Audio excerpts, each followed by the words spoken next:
หลังจากที่สุสาได้บอกความตัวนั้นไป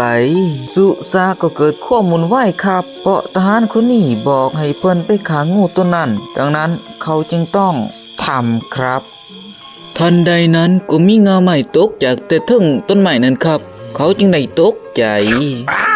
แต่ก็ตกลงครับอย่าพาว่านั่นบอกกูสุกกูไม่ได้ตกหลงแต่กูตกใจตึง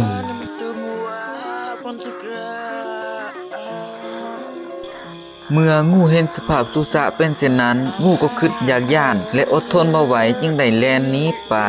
กูไม่อยู่แล้วเนี่ยมันตัวอะไรเอ๊ะอยู่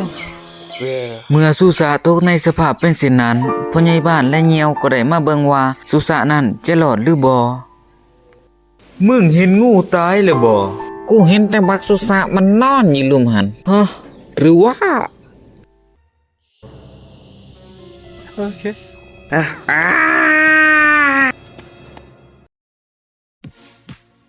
บักอันนี้มันบ่ธรรมดาว่ะเหยี่ยวมึงเห็นงูไปไสล่ะพูนเพิ่นไปทางหน้ากูพุ่นเมื่อผู้ใหญ่บ้านเห็นสภาพเป็นเช่นนั้นผู้ใหญ่บ้านจึงจัดพิธีมอบรางวัลให้แก่เขาสบายดีทุกคนวันนี้เฮาสิมามอบรางวัลให้แก่สุสาคอยก็สบายดีคือกันเด้อท่านผู้ชมเอ้าไผถามมันว่าไผถามไม่ไปถามหรอก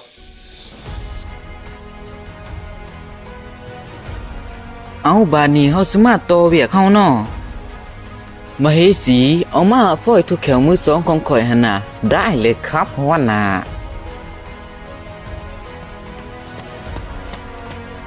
นี่พอยทุกแขว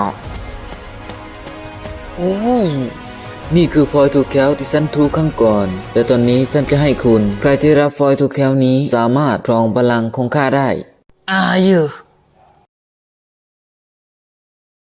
10 ปีผ่านไปเมื่อสุสะได้รับพลอยถูกแคลนั้นสุสะก็ดีใจและเฮ็ดเวียกทันที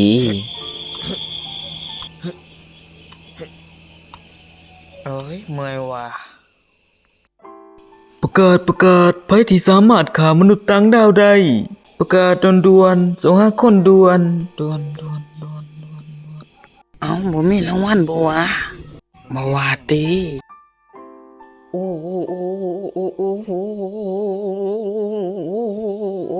ยมึงตายเท่านั้นยังเล่นเกมแพ้เสียงในหัวว่ะกูก็ลืมประกาศไปว่ามันมีรางวัลอันนั้นข่อยลืมประกาศไปว่าคันไผได้ชนะหันแม่นข่อยจะให้รางวัลเอารางวัลอีหยังวะอันคันไผชนะหันแม่นจะได้ครอบครองบัลลังก์คันแพ้แม่นตายเมื่อสุสะได้ยินเป็นเช่นนั้นสุสะก็เข้าไปสมัครทันทีตัดภาพมาที่โจรกระปอกกระแปกพวกเขาทั้ง3ได้ขี่ยนต์มาเอาเฮาสิไปไสละบาดนี้ใครกะบ่จักไปแก้มเขาไปบุกเลย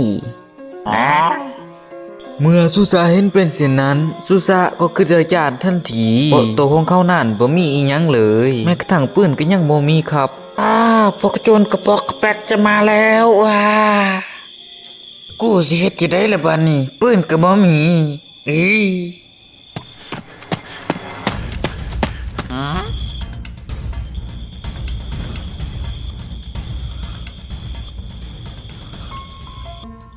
โปรดติดตามต่อไปว่าสุสะจะรอดหรือบ่และก็อย่าลืมกดไลค์กดติดตามให้ผมด้วยนะครับเพื่อเป็นกำลังใจ